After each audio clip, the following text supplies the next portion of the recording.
şöyle söyleyeyim.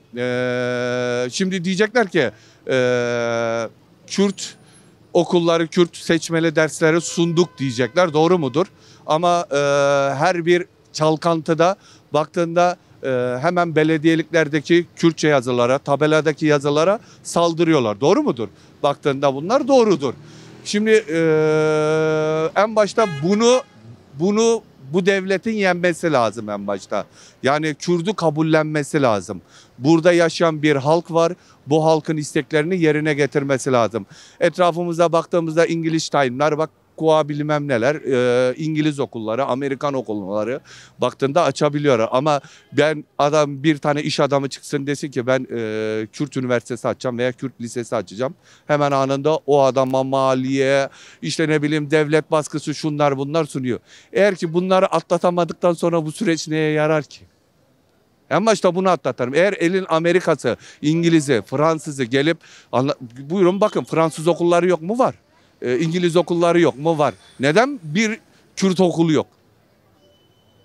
Neden yani bu insanın zoruna gidiyor? Aynı toplumda yaşadın, aynı çatı altında diyorlar, aynı çatı altında biz 1000 yıldır yaşıyoruz, bir yalanlar var. Hadi yaşayalım. Hadi yaşayalım o zaman. En başta bu psikoloji üzerimizden atalım. Denemesi bedava ya. Bu çözüm sürecinde ricam, bir tane Kürt iş adamı çıksın desin ki ben bir tane Kürt lisesi açıyorum. Veya Kürt ortaokulu açıyorum veya ilkokulu açıyorum. Kürt eğitim üzerine bir şey açıyorum desin. Kolej açıyorum desin. Fark etmez. Bakalım ona ruhsat verecekler mi? Ondan sonra gelelim biz bu barış sürecini konuşalım. Sen beni tanımadıktan sonra neyin barışı? Şimdi komisyona çağırın. Komisyon siyasi bilimleri okumuş, üniversite okumuş, bu halkı savunduğunu, barışı savunduğunu söylüyor. En başta gelsinler, bunları bir düşünsünler. Desinler ki bu komisyon kendi aralarında elbet onlara sponsor olacak. Bu uğurda diyorum ya, bir tane iş adamları, bir iş adamı veya binlerce iş adamı ufak bir meblağlarla onlara şu anda, anladın mı? Diyarbakır'dayız. Diyarbakır merkezinde bir tane Kürt okulu açma izni versinler. Ondan sonra barış sürecini sonra konuşuruz. Onlar sonraki müzakereler. Seni ilk başta bir kabul etmesi lazım ya. Kabul etmedikten sonra neyin barışı? Yani olmayan bir şeyin barışı olur mu? Olmaz.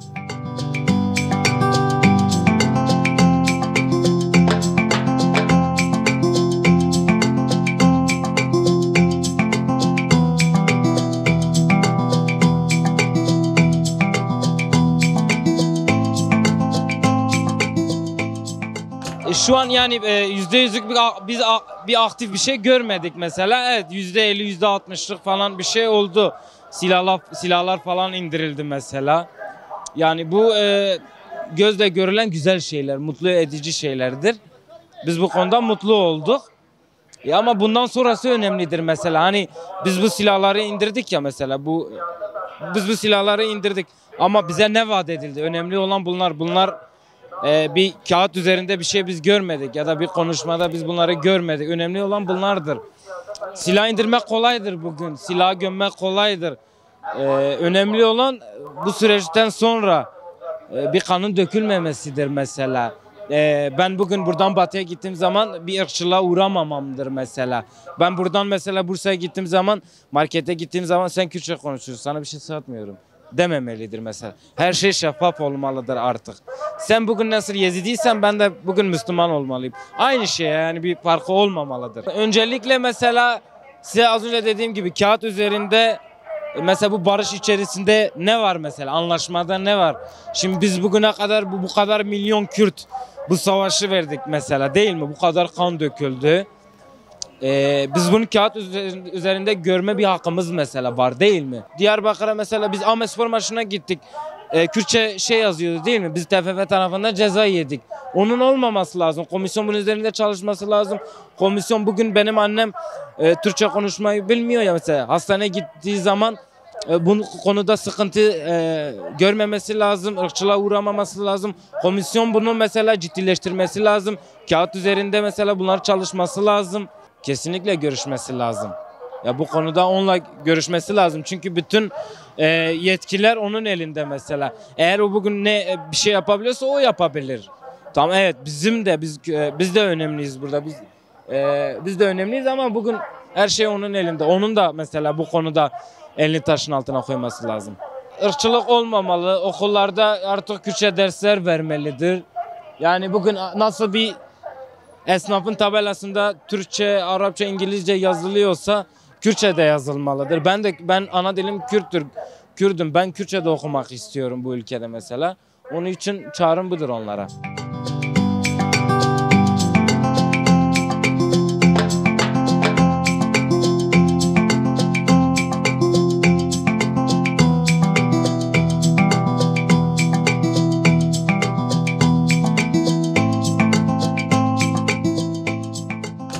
Abi vallahi komisyon çıktı yani biz barış istiyoruz, af istiyoruz, hiçbir şey yapmadı. Biz hani mutlu, huzurlu yaşamak istiyoruz. Başka da bir derdimiz yoktur. Tek derdimiz barış olsun. Hani insan gibi insanlara davransınlar odur. Af çıkarması lazım, millete yardım etmesi lazım. Huzurlu bir ortam yapması lazım. Onu bekliyoruz. Af çıkarmadı, millete yardım etmedi. Millet açtır, sokaklardadır. Öcalan olsun, Abdullah Öcalan olsun, Selahattin Demirtaş olsun, siyasi kutsaklar olsun. Hepsine bir af yasa çıkarması lazım abi. Atılan adımlar olumlu. Yani Türkiye'nin hem Kürdistan bölgesi için hem Türkiye halkları için atılan adımları olumlu buluyoruz. Yani inşallah en hayırlısı olur. İnşallah barış gelir. Herkes barış içinde özgürce yaşar inşallah. Komisyonun atması gereken adımlar öncelikle Kürtlerin kendini ifade edebilmesi için dillerini daha özgürce, daha şeyce ifade edilmesi için onlara öncelikle bir dil hakkı tanımaları lazım. O önemli olan öncelikle o. Zaten biz bu barışı onun için istiyoruz. Çünkü sonuçta yüzyıllardır, belki binlerce yıldır burada yaşayan bir halk var ve bu halkı kimliği üzerinden, dili üzerinden sömürmeye çalışıyorlar. Tabii ki buna müsaade edilmemesi lazım. Tamam, biz mesela Türkiye Cumhuriyeti Devleti çatısı altında yaşıyoruz. Bu doğru, hani bunu gerçek kimse inkar etmiyor. Ama burada bir gerçek daha var ki burası Kürtlerin çoğunlukla yaşadığı bir bölge ve bunu da görmezden gelemeyiz tabii ki. Yani şimdi komisyona nasıl bir çağrıda bulunabiliriz? Yani ivedilikle bu söyledikleri şeyi hayata geçirmeleri, yani bize vaat ettikleri şey ivedilikle hayata geçirmeleri gerekiyor. Yani bizim şeyimiz öncelikle bu yani.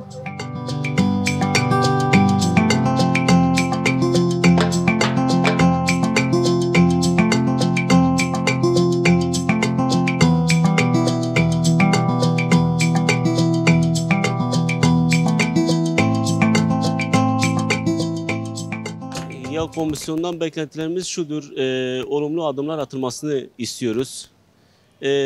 Takip ettiğimiz süreçle ilgili de Ekim ayını işaret ediyor hükümet. Yani Ekim ayında bu adli tatildir, onun bitmesini galiba bekliyorlar. Olumlu adımlar atılmasını istiyoruz. Yani elbette ki barış olsun, huzur olsun, insanlar ölmesin, çocuklar ölmesin. Yani tek temennimiz budur. Öncelikle iki taraf da samimi olması lazım. Samimi adımlar atılması lazım karşılıklı bir şekilde. Komisyon şu anda görüşler alıyor farklı kesimlerden. Barış anneleri olsun, ondan sonra aydınlar olsun, bunlardan görüşlerini dinliyorlar. Galiba birkaç görüş kalmış, onları bekliyorlar. Ondan sonra herhalde olumlu bir adım atacaklar yani. Elbette onlar da düzelir zamanla. Bugün beş parmak bir değildir. İlla ki istemeyenler de vardır içinde. Ama bunlar da zamanla inşallah aşılacak şeylerdir. Dediğimiz gibi tek temennimiz yani insanlar ölmesin, çocuklar ölmesin. Budur yani. Tabii ki yani tecrüte sonuçta Kürtleri temsil eden bir önder vardır. O önder neticesinde görüşmeler yapılması lazım. Komisyon kendisini de dinlemesi lazım. Sonuçta onun üzerinde yürüyor bu barış süreci.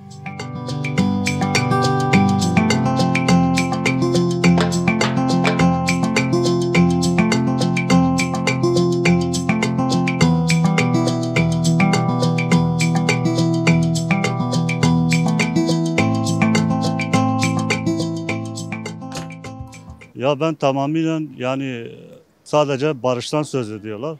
Ama barışla alakalı hiçbir şekilde herhangi bir adım atma veya ne bileyim insanlara karşı barışı hissettirebilecek bir adımlar atılmadı. Ya ben tamamıyla yine bir oyun olduğunu düşünüyorum. Yani barıştan söz eden insanların barışla alakasının olmadığını düşünüyorum. Hani bence dediğim gibi sadece isim olarak barış diye kaldı. Öylece de kalıyor zaten. Yani barıştan söz edip bu yolda adım atmak isteyenler yani barışla alakaları yok yani. Tamamıyla yani oyun yani ben şu şekilde düşünüyorum. Hani her şey konuşuluyor. Televizyonlarda olsun, gazetelerde olsun. Yani bugün gidiyorum kahvede bile hani barıştan söz ediliyor. Ama sadece söz ediliyor yani. Herhangi bir fiziksel bir harekette bulunmak hani bulunmamışlar abi. Öyle söyleyeyim sana. İlk başta insanın içerisindeki ittifak huzuru halletmesi lazım. İnsanlar içerisindeki ilk adımı insanlar içerisinde atmaları lazım. Halkın içerisinde. Halkın bir dünya sıkıntısı var, problemi var. Barıştan önce millet açtır abi. Millet hani geçimini yapamıyor. Temel ihtiyaçlarını karşılayamıyor. Bunlar söz konusuyken barışa daha nasıl gideriz? Daha biz bunları çözememişiz. Resmi kurumlarda yani tamamen Doğu, Batı ya Türkiye'nin her yerinde bu resmi kuruluşlarda çünkü Türkiye'nin her yerinde hala Türkçe bilmeyen analarımız var, yaşlı insanlarımız var. En kısasından yani bugün bir operatörle telefonla bile görüştüğünüz zaman yani bunu benim annem mesela Türkçe bilmiyor. Yani hayatın her alanda Kürtçe ile hani kendi diliyle işlerini halledebilecek bir şey olursa yani şey olursa dediğim gibi abi hani ilk şeyden başlamaları lazım. Yani dil insanlara zaten bu dili bana Allah vermiş. Yani beni Allah bu kavme atmış. Ben kendi şeyimi seçmemişim mesela. Dediğim gibi abi yani dilden insanları ayrıştırmadan herkese eşit bir şekilde aynı muameleyi gösterirlerse bence barış yavaş yavaş sağlanır yani. Sadece hani televizyonlarda, gazetelerde barıştan söz ediliyor ama barışla alakalı hiçbir adım atılmadı bence yani. Görülmüyor yani abi. Öyle söyleyeyim.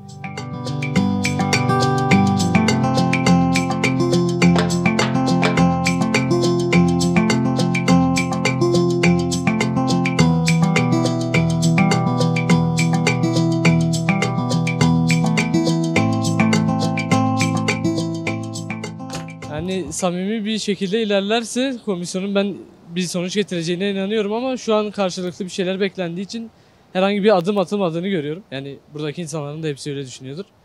Yani bence net bir şey yok ortada halen. Yani beklenti yok. İki tarafın da beklentisi karşılanmadı hiçbir şekilde. Yani düşüncem bu. Daha çok günlük hayatta insanların sorunlarıyla ilgilenebilirler. Daha çok yani insanlar ne yaşıyor herkes biliyor şu an. Yani daha çok sokağa yönelerek bunları çözüm bulabilirler bence. Yani insanları dinleyerek, insanlarla birebir konuşarak bunu çözebilirler. Daha herhangi bir konuda adım atılmadığı için ben ona da şaşırmıyorum yani. Net bir taraf görüşmesi de olmadığı için gayet normal yani bunlar. Yani şaşırtıcı değil. En azından daha net adımlar atarak birbiriyle net konuşarak bu sorunları çözebilirler bence. Yani iki taraf da net isteklerini anlatırsa bence çözüm olur. Ben tamamen halkın dinlenmesi gerektiğini düşünüyorum. Halkın talepleriyle hareket etmeleri gerektiğini düşünüyorum. Yani düşüncem bu.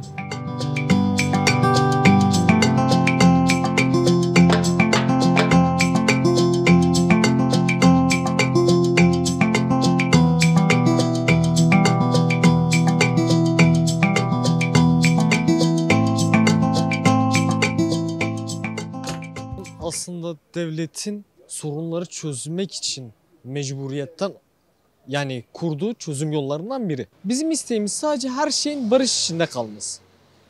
Elle edilemeyecek ki bunu gözle görüyoruz. Ne kadar süre geçti üzerinden.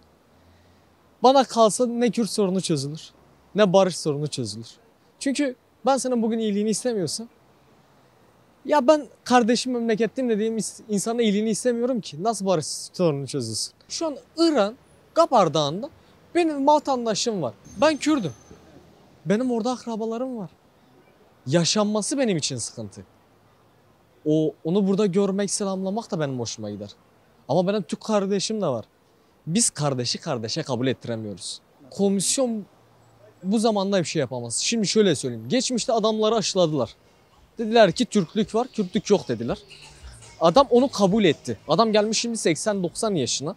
70 yaşındaki dedem diyor ki benim Kürt diye bir vatandaşım olamaz.